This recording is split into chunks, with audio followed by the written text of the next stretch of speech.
Go ahead and stand. Our scripture reading is going to be from Psalm 73. Truly, God is good to Israel, to those who are pure in heart. But as for me, my feet had almost stumbled. My steps had nearly slipped, for I was envious of the arrogant when I saw the prosperity of the wicked. For they have no pangs until death. Their bodies are fat and sleek. They are not in trouble as others are. They are not stricken like the rest of mankind. Therefore pride is their necklace. Violence covers them as a garment. Their eyes swell out through fatness. Their hearts overflow with follies. They scoff and speak with malice. Loftily they threaten oppression. They set their mouths against the heavens, and their tongues strut through the earth. Therefore his people turn back to them and find no fault in them. And they say, how can God know? Is there knowledge in the Most High? Behold, these are the wicked, always at ease. They increase in riches. All in vain have I kept my heart clean and washed my hands in innocence. For all the day long I have been stricken and rebuked every morning. If I had said, I will speak thus, I would have betrayed the generation of your children. But when I thought how to understand this, it seemed to me a wearisome task, until I went into the sanctuary of God. Then I discerned their end. Truly, you set them in slippery places. You make them fall to ruin. How they are destroyed in a moment, swept away utterly by terrors. Like a dream when one awakes. O Lord, when you rouse yourself, you despise them as phantoms.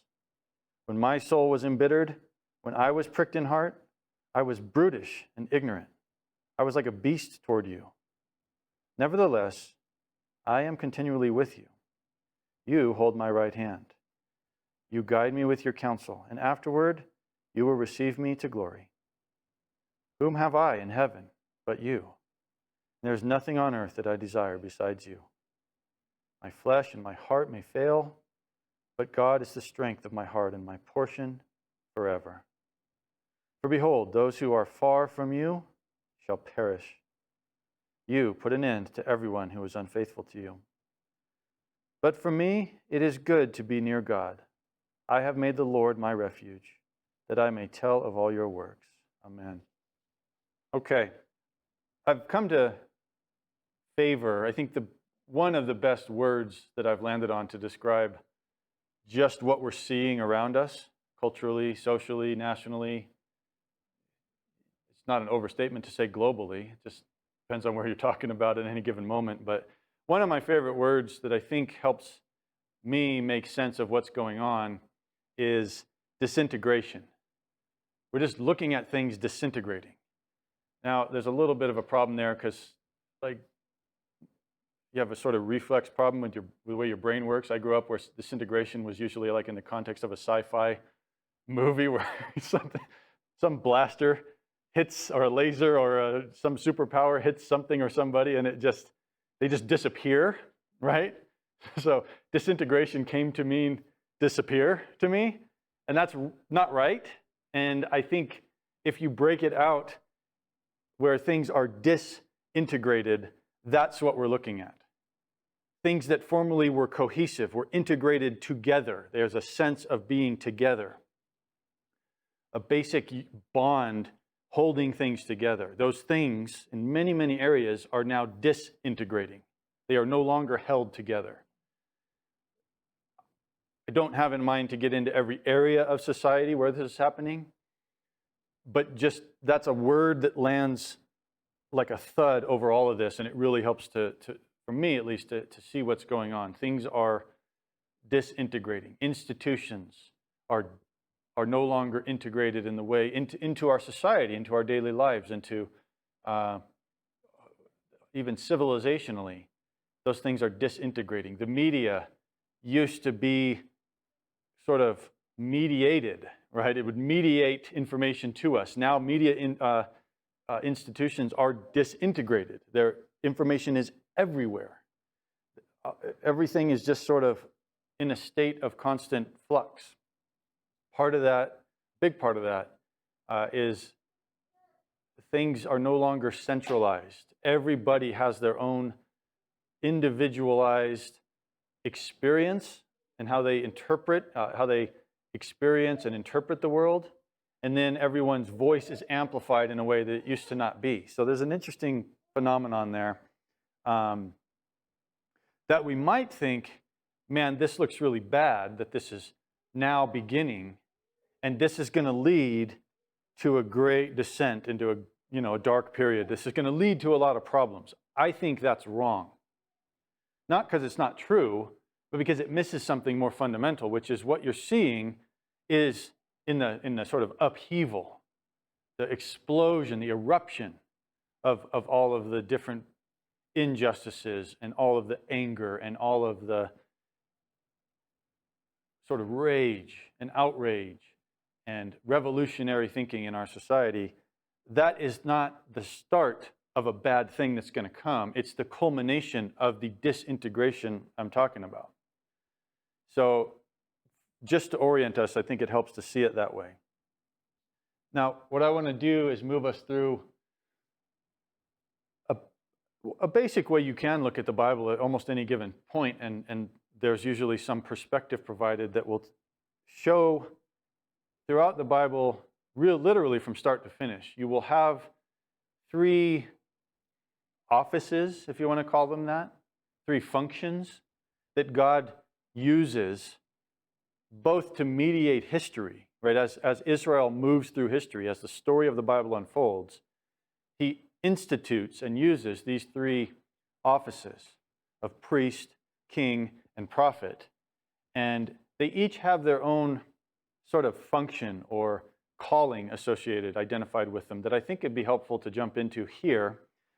I picked this up partly because last week when we were looking at the issue of justice and how to maintain and form a just society and how to individually participate in justice, a lot of the perspective we get on that is in the priestly perspective or from the priestly perspective. That is to say, priests, in their general basic job description, they lay out rules.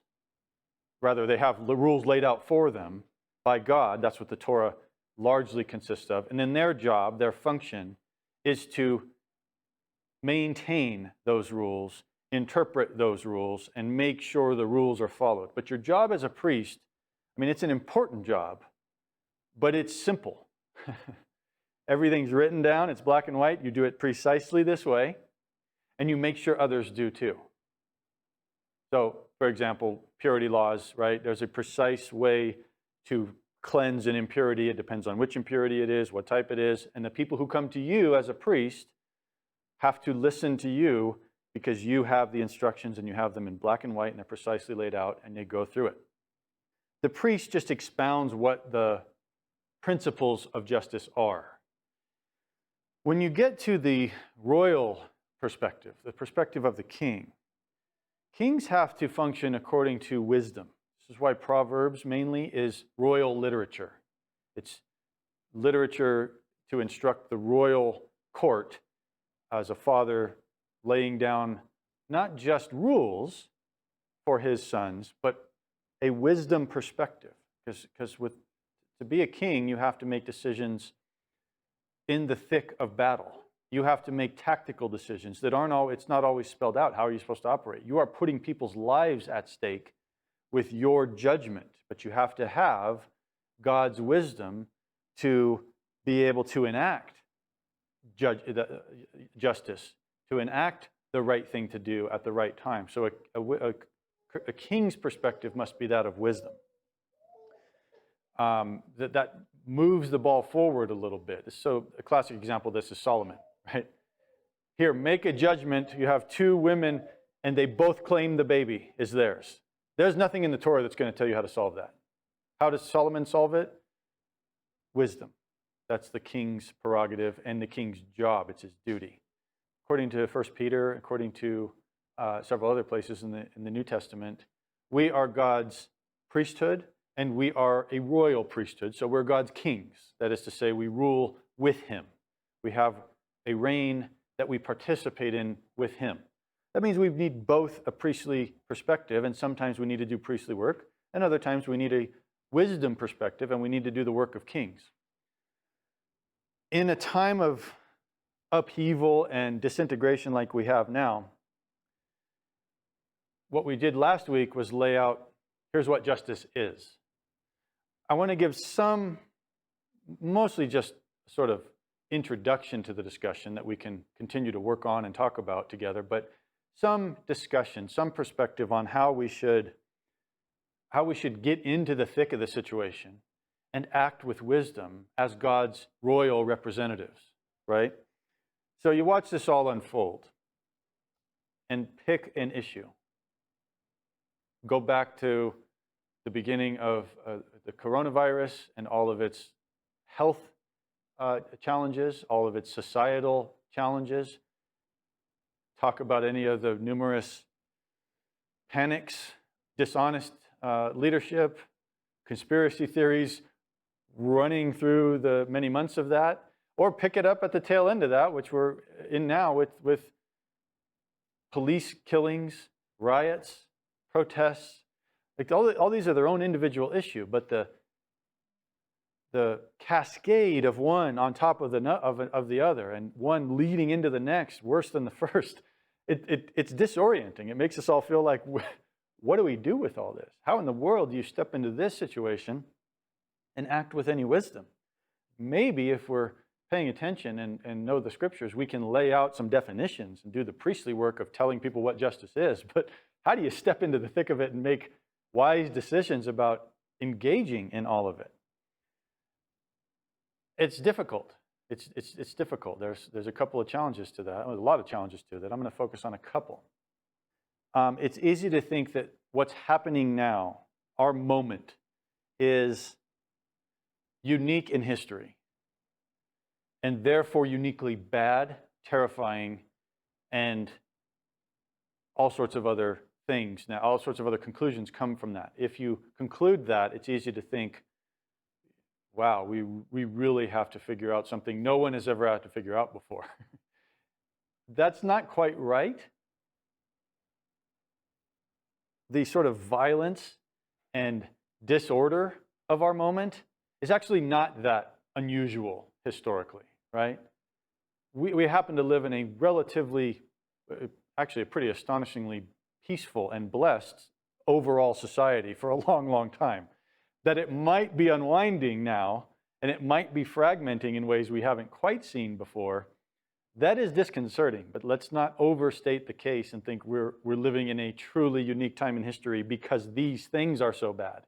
The violence, the revolution, that stuff is not bad from a historical metric. It's, trust me, in the ancient world, you had far more violence and far less peace. And even as far as revolutions go, this is kind of a quasi-revolution, like what you see in Seattle. And like these are wannabe revolutionaries. How much they can actually pull off is yet to be seen. I'm not saying it's not a serious problem. It's horrifying. Just historically, it's sort of like weak. Right? These guys could be put down with a little bit of political will and a lot of armed cops who were serious about their jobs. But so we just have to balance where we're at historically. That being said, it's rather unique to my lifetime. I've never seen anything quite like this, right? That makes it impacting. That makes it a challenge to sort through. It's real and it's terrible. Let's just leave it at that. I don't want to overstate the case, but it's pretty bad. But one helpful perspective is that the type of sort of human nature, the type of emotion, the type of motivations that lead to what we're seeing, these are not at all new or unique. These are just centuries worth of human experience. These are the emotions that you see that lead to riots and arson and mob freakouts. Those emotions are stuff we live with every day of our lives. What we're talking about is how they're contained or whether they're contained. But to psychoanalyze what leads someone to do this, that's not that hard, actually. We all have, in fact, we can prove this by when we look at this kind of stuff happening, when you see police who ought to be trusted with a higher standard of self-control, losing self-control, and it costs people their lives or their freedom. That makes me angry. When you see these mobs just violently adding injustice to what they perceive is already an injustice, that makes me indignant. Right? But that also tells me that my anger is not so different from theirs. It's just a matter of how we process it and how we vent it. They're just venting stuff that I feel in me. And that's a tricky thing to work out, but it helps us. We don't have to psychoanalyze everything. That's not the hard part. The hard part is to figure out, well, how do we deal with it? One thing and that's what you need wisdom for. That's the perspective that wisdom gives you. It's not to say, well, their motivations are clearly bad, but I know when I feel angry, mine are good. So we've got the answer. Like, that's not an answer. That's a dangerous position to be in. That's why wisdom is so important. It's not the discernment between good motivations and bad. It's the discernment, what do you do when the motivation is good on both sides? How do you apply the anger rightly, justly, appropriately? That's the difficulty, and that's why we need God's wisdom. One thing that is unique, as far as I can tell anyway, truly unique to our moment in history, it's not the way, it's not that all these things are unique in their scope or size or awfulness. It is rather unique the way most of us, the media through which most of us experience events. That is, as far as I can tell, I can be proven wrong on this, but I don't know how. Truly, it's unique in history that for most of history, the average person living their daily life would experience varying degrees of injustice, terrible things would happen, oppression, corruption. These things are all people have always experienced. But they would experience it like if it happened right there in their village. If it happened down in their town somewhere and somebody told them about it the next day. If they read it in a newspaper, if you want to move out of the ancient or medieval world and into more contemporary society. Or then eventually, like on TV, you would see some things happening. But the number of hours in the day for you to consume all of that information was really narrow. Certainly in the ancient world, you didn't get news of big events, huge cataclysmic events. You didn't get the news sometimes for months. We get it like that. We get it all the time, every day, unfiltered, right? It's just coming at us in a nonstop barrage. The channels are unlimited now. That is unique.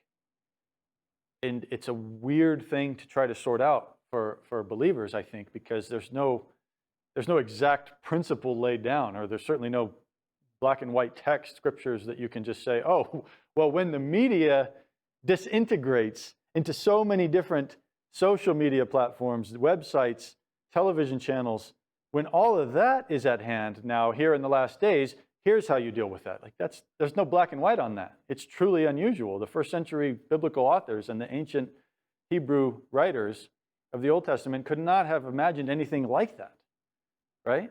So we're stuck with a unique consumption mechanism. Everything just gets opened up so that the number and scope, the amount of terrible things we see, that is really hard to consume and bear. Most people wouldn't have had that problem throughout history.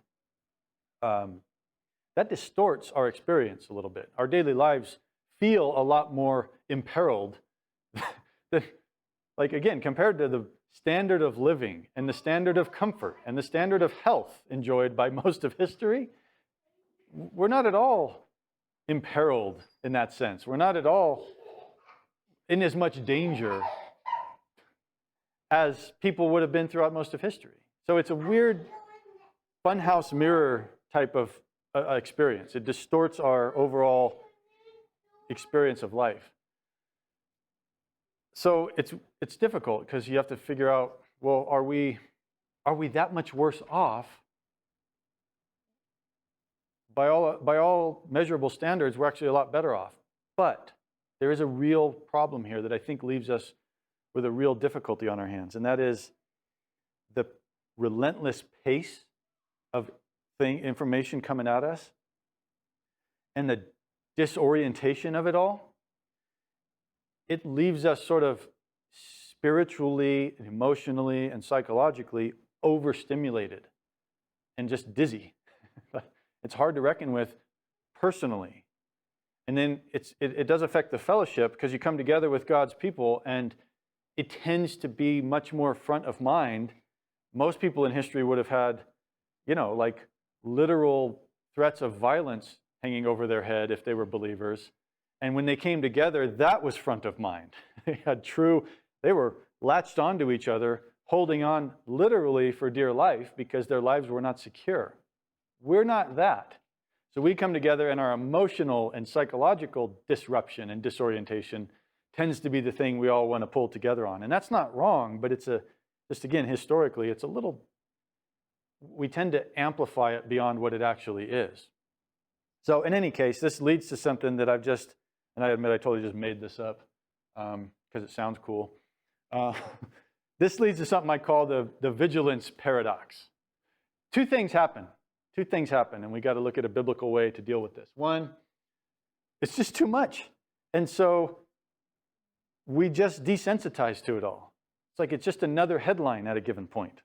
We don't really know what to do with it, so we stop doing anything with it. Well, it can't matter that much because there's 5,000 things every 10 minutes. They can't all be important, which is basically true. They can't certainly all be equally important. But sometimes really important things just turn into another headline because that's how we process and scroll through information. This can lead us into a sort of skeptical approach to everything. Well, I know I just saw this from 5 different sources, but now I've heard from these other 10 sources that that's not true. And it's like, you just become skeptical of everything. And it leads to even a darker cynicism that you just kind of check out. It just leaves us detached. Plus, even if I can focus long enough to figure out, well, okay, this is truly important. I really need to focus on it. I can filter out everything, which is nearly impossible, but let's say I can filter out most of it and get to something important. Then what am I going to do about it? I know about it now, but what do I do about it? It's hard to know what to do. This is partly why, by the way, you see so many people so insistent and indignant, and we must have action. And then their action is like, you have to post these right phrases and say the right things in your social media profile. And that's how we're going to solve this problem. It's like, you didn't do anything. You have admitted out loud that there's not much you can do, but we can say things, and that makes us feel like we're doing things. And there's a strange, again, distorting effect. It's pretty easy. I suppose enough of us here probably have enough muscle and tools in our truck. We can go pull a statue down on the square. We just got up the nerve and cops decided not to stop us from doing things like that. Like, that's not that hard. We could do it. But that feels like a great victory that we've achieved something for justice. No, you didn't. You just did a thing that takes very little effort and zero thought. Like, thinking is hard.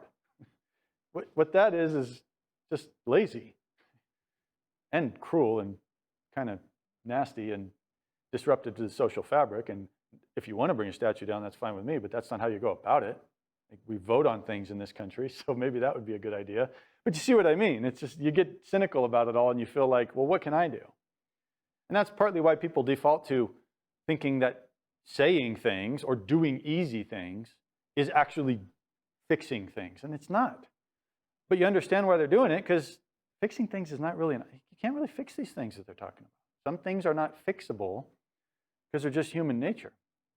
We live in a fallen world. They're not completely fixable. So there's a difficulty here in just checking out. Just, I can't bear it all. I'm desensitized to it. I'm out. I give up. None of it's important. To these people who conclude this, we might reference 1 Thessalonians 5:3. When people are saying there's peace and security, That is, none of this is all that important to deal with. I'm all right. Things are pretty good. And everything I see is just artificial bad news. Then sudden destruction will come upon them as labor pains come upon a pregnant woman. And they will not escape. But you are not in darkness, brothers, for that day to surprise you like a thief. You are all children of light, children of the day. We are not of the night nor of the darkness. So then, let us not sleep as others do, but let us keep awake and be sober. There is a real important and legitimate call in the scriptures to alertness, to engaging and paying attention and being awake to what's going on. So we have to resist the temptation to just be detached from it all because most of it is nonsense or fake news or conspiratorial or overhyped or whatever. Like these are all real problems, but that doesn't give us a license to check out and say, we don't have to worry about this. That puts us in a state of complacency. That would lead us to a posture that is at ease. And there's actually too much in the Bible that calls believers to be alert, to be awake to things that doesn't really allow us that option. But that takes wisdom to know. What then should we be alert to? You can't process all of it. Secondly, in the Vigilance Paradox, is the tension against that tendency to complacency, to detachment, is the sort of heightened state of alarm that we enter into when everything is of ultimate importance. This is a real danger. I don't know if there's like a way to profile different personalities and say one is more prone to this than the other. Probably so. You can do that among yourselves and figure out where you fit. But this is a real problem. A hypervigilant response is understandable. You can see. Number one, we're called to be alert, as I just read from 1 Thessalonians. Number two, there are always terrible things happening. And there is always a very real danger in the world at any given moment in any given society. If not physical and violent, then certainly spiritual. There are real spiritual powers moving in the world that lead us to a high level of discomfiture, of discomfort, of being on edge. So it's a real response. It's not a wrong response. The problem is everything becomes zero-sum. It's life or death everywhere you look. It's Flight 93. It's Normandy Beach. There's no other option. And that's not life, right? Or if it is, it's not realistic to think we can actually receive and handle life that way. It's just not possible. There's actually I have no expertise on this, but I have looked into it a little bit as a matter of curiosity. There's a real psychological and even neurological phenomenon here attached to this for combat veterans, people who spend extended periods of time in combat or active threat situations. They sort of have to, by necessity, adopt a constant vigilance, a hypervigilant state, because there literally is always a threat on the perimeter. Problem is, our bodies, our brains, and I would argue our spirits, our soul is not meant to operate like this. We can't do it for an extended period of time. It's not only exhausting, it's in itself disorienting. You can go a bit crazy. This helps account for, from what I understand, a good deal of PTSD, post-traumatic stress, after combat veterans resettle into normal civilian life. That can be really hard for people to do in that situation, and that's partly why. They don't know how to operate, how to decompress and integrate into a normal, reasonable, non-threat type of living day to day. And it's a real danger. So I think there's a spiritual equivalent to that. We just can't maintain everything in our spiritual lives as a heightened level of imminent threat. The soul needs rest. So it becomes hard. This really challenges us. So we might look at Philippians 4 and just take Paul's language now. This is the same author that wrote 1 Thessalonians, right? See the balance working here. Let your reasonableness be known to everyone. The Lord is at hand. Not that danger is at hand. That's probably actually true in Paul's mind. But what's most important is not that. It's that the Lord is also at hand. So you can tone it down, perhaps, at least from time to time. Do not be anxious about anything, but in everything, by prayer and supplication, with thanksgiving, let your requests be made known to God. And the peace of God, which surpasses all understanding, will guard your hearts and your minds in Christ Jesus. It's not that there is no need for us to be guarded, protected from the things that are happening. It's that there is a mechanism by which we can have Him do it for us. But that requires peace, it requires rest, it requires prayer, gratitude, and these spiritual practices that we sometimes need to stop the combat metaphor and lean into this type of biblical practice, the practice of prayer, thanksgiving, the practice of supplication, and just rest in the peace that's provided there. But you see the problem. Wisdom requires us to know, which one do we do now? What time is it? Is it time for rest and peace? Is it time to cast our anxieties off? Or is it time to wake up, be alert, and to watch the perimeter for enemies at the gate? That's not answered in any specific passage of Scripture with any, like, it's not just interchangeable because you happen to be reading one. You can plug it in anywhere you want. You have to have wisdom to discern, well, which principle do we lean on here? This is exactly the sort of frustration of Kohelet, the book of Ecclesiastes. First chapter, verse 8. All this, being this vigilant, searching for wisdom in this way, knowing when to do what and how to do it and what on what occasion, all this full of weariness.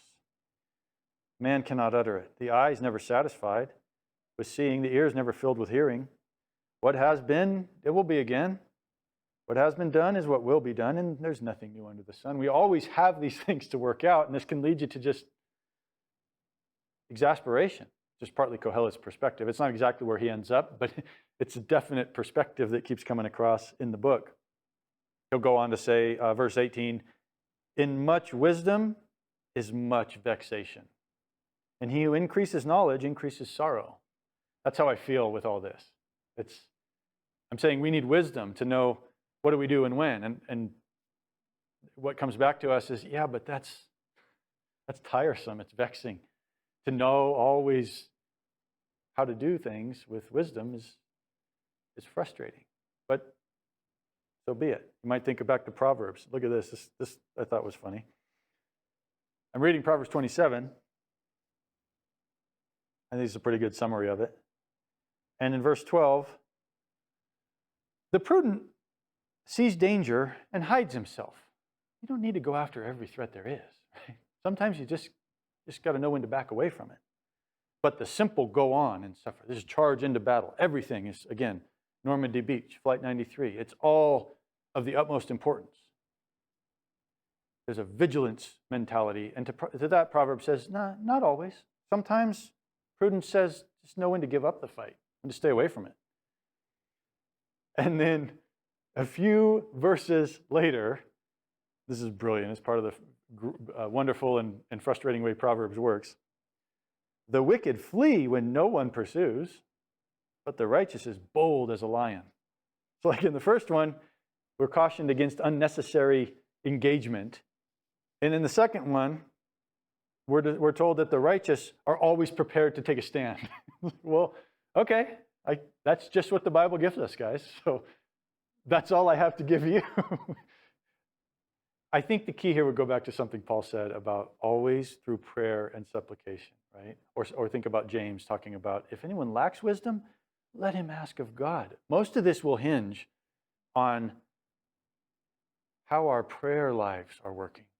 What's our spiritual connection to God like? He's got wisdom. He gives wisdom. Jesus is our wisdom. Most of this will be answered by, well, then how close are you to Jesus? How's that communication channel to him? And he'll help you sort all the rest of this out. So these aren't easy answers. In fact, it may be the hardest admonition of all, to have the right relationship with God intact. At any given moment when you might need to be called on to make a snap decision about, well, do I charge into battle in readiness, or do I withdraw and use caution? That'll be up to the Lord to tell us, I suppose. But this is the wisdom of kings. This is what kings have to determine, and we are his royal representatives. We're supposed to represent him as his image. And that's a high calling. We're expected to go out in wisdom and represent him so that people can see this. This is the way of the Lord laid out for us. So everything's a paradox, but there's a way you can navigate it. It's just that the way is not easy. It's the way of wisdom. It's the way of kings. It's the way of, essentially, I need supernatural wisdom to be able to navigate it. So that requires a spiritual depth that you don't just get with simplistic answers.